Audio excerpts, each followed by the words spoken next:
65 ஆண்டுகள் பழமையும் பெருமை மிக்க தமிழ்நாடு காவல்துறையில நீங்கள் எல்லாம் அடியெடுத்து வைக்கிறீங்க. அதற்காக முதல்ல என்னுடைய வாழ்த்துக்கள். நம்ம திராவிட மாடல் அரசை பொறுத்த வரைக்கும் காவலர்கள் போற்றக்கூடிய அரசாக,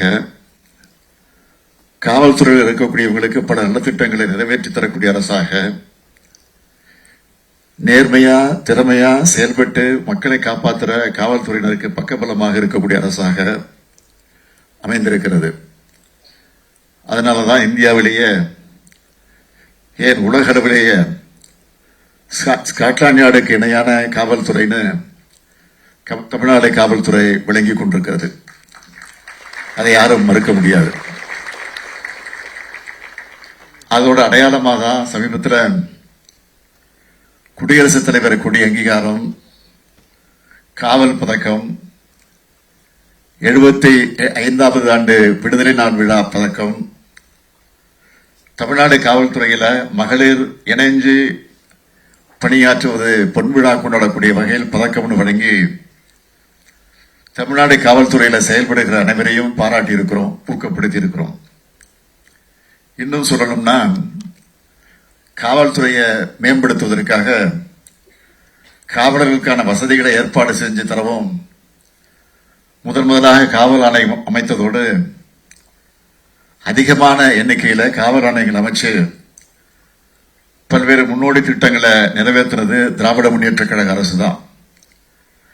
கடந்த 3 ஆண்டுகள்ல காவலர்கள் முதல் டிஎஸ்பி வரை 17,435 நபர்களை காவல்துறையிலையும், 1,252 பேரை தீயணைப்பு துறையிலும், 366 பேரை சிறைத்துறையிலும் புதுசா நியமிச்சிருக்கிறோம். அவங்களும் பாராட்டக்கூடிய வகையில சிறப்பாக பணியாற்றி கொண்டிருக்காங்க. மக்களை காக்க வரும் காவல்துறையினரை காக்கும் நம்மோட திராவிட மாடல் அரசோட திட்டங்கள் சிலவற்றை உங்களுக்கு நினைவுபடுத்த விரும்புகிறேன்.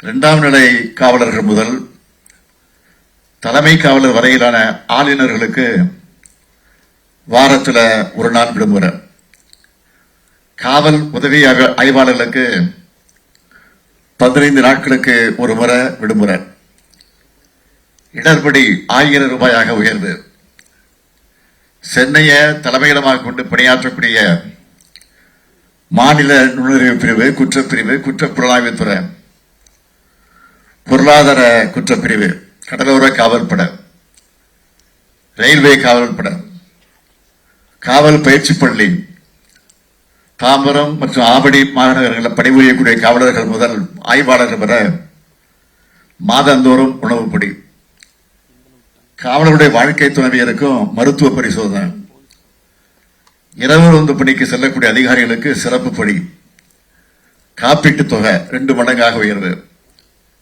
மன அழுத்தம் போக மகிழ்ச்சி திட்டம், பெண் காவலர்கள் வேலை மற்றும் வாழ்க்கை ஆகியவற்றில் சமநிலை பெற பயிற்சி அளிக்கக்கூடிய ஆனந்தம் என்கிற திட்டம், காவலர் ஆளுநர்கள் மேல நிலுவையில் இருந்த 2249 சிறு தண்டனைகள் ரத்து. இதெல்லாம் காவல்துறையினர் எதிர்கொள்கின்ற பிரச்சனைகள் என்னுடைய கவனத்துக்கு வந்தவுடனே அவங்களுடைய நலனுக்காக நம்ம அரசு செஞ்சது. இப்படி திராவிட மாடல் அரசின் காலம்தான் தமிழ்நாடு காவல்துறையினுடைய பொற்காலமாக அமைந்திருக்கிறது என்பதை நான் மகிழ்ச்சியோடு தெரிவித்துக் கொள்கிறேன். இப்படிப்பட்ட காலகட்டத்தில் தான் நீங்க இந்த படையில இணைந்திருக்கீங்க. காவல்துறையை பொறுத்த வரைக்கும் பொதுமக்கள் கிட்ட நெருக்கமாக இருக்கக்கூடிய ஒரு துறை. அப்படிப்பட்ட துறையில பணியாற்றணும்னு நீங்க வந்திருக்கிறீங்க. இந்த இடம் உங்களுக்கு ஈஸியா கிடைச்சிடல. போலீஸ் ஆகணும்னு அந்த குறிக்கோளோட அதுக்காக படிச்சு கடுமையான பயிற்சிகளை மேற்கொண்டு தேர்வுகளை எழுதி அதில் வெற்றி பெற்று பல லட்சம் பேர்கள் இருந்து நீங்க 3,359 பேர் இன்னைக்கு இந்த இடத்துக்கு வந்திருக்கிறீங்க. இதுக்காக நீங்க எவ்வளவு கஷ்டப்பட்டிருப்பீங்கன்னு எனக்கு தெரியும். அப்படிப்பட்ட உங்களுக்கும் உங்களுடைய இந்த வெற்றிக்கு துணை நின்ற உங்களுடைய குடும்பத்தாருக்கு வாழ்த்துக்களை மனமாற தெரிவித்துக் கொள்ள விரும்புகிறேன். உங்களுக்கு நான் சொல்ல விரும்புவது, கஷ்டப்பட்டு வந்திருக்கக்கூடிய நீங்க மக்களுடைய கஷ்டங்களை தீர்க்க பாடுபடணும். புதுசா தமிழ்நாடு காவல்துறையில இணைஞ்சிருக்கக்கூடிய உங்களுக்கு ஏராளமான கடமைகள் காத்திருக்கு. லா அண்ட் ஆர்டர் பாதுகாக்கிறதோட குற்றங்கள் நடைபெறாமல் தடுக்கிறது தான் நம்முடைய இலக்காக இருக்குன்னு தொடர்ந்து நான் சொல்லிக்கிட்டு வரேன். நமக்கு முன்னாடி இருக்கிற முக்கியமான சவால்கள் என்ன என்றால், சைபர் குற்றங்கள், போதைப் பொருள் ஒழிப்பு, பெண்கள் மற்றும் குழந்தைகளுக்கு எதிரான குற்றங்கள். இந்த சவால்களை எதிர்கொள்ள உங்களை நீங்க தயார்படுத்திக் கொள்ள வேண்டும். இந்த சமூக குற்றங்களை களைகிறது எவ்வளவு முக்கியமோ அதே அளவுக்கு சமூக நோய்கள் உங்களை தாக்காம தற்காத்துக் கொள்வதும் முக்கியம். உங்களுக்கு சமூக நீதி பார்வையும் மதச்சார்பின்மையும் நிச்சயம் முக்கியம். சாதி பாகுபாடு பார்க்கக்கூடாது. அனைவருக்கும் பொதுவான நிலையிலே நீங்கள் இருந்து பணியாற்ற வேண்டும். உங்களுக்கு சட்டம்தான் முக்கியம். பிரச்சனைன்னு உங்ககிட்ட கம்ப்ளைண்ட் கொடுக்க வர்ற பொதுமக்கள் கிட்ட கனிவா பேசுங்க.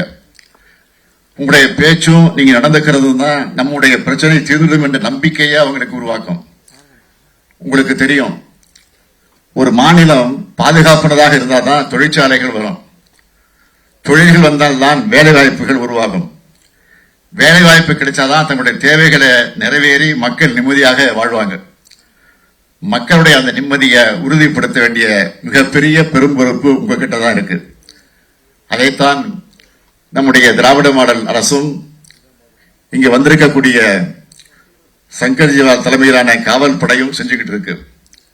அதுக்கு நீங்களும் துணை நிற்கணும்னு கேட்டுக்கிறேன்.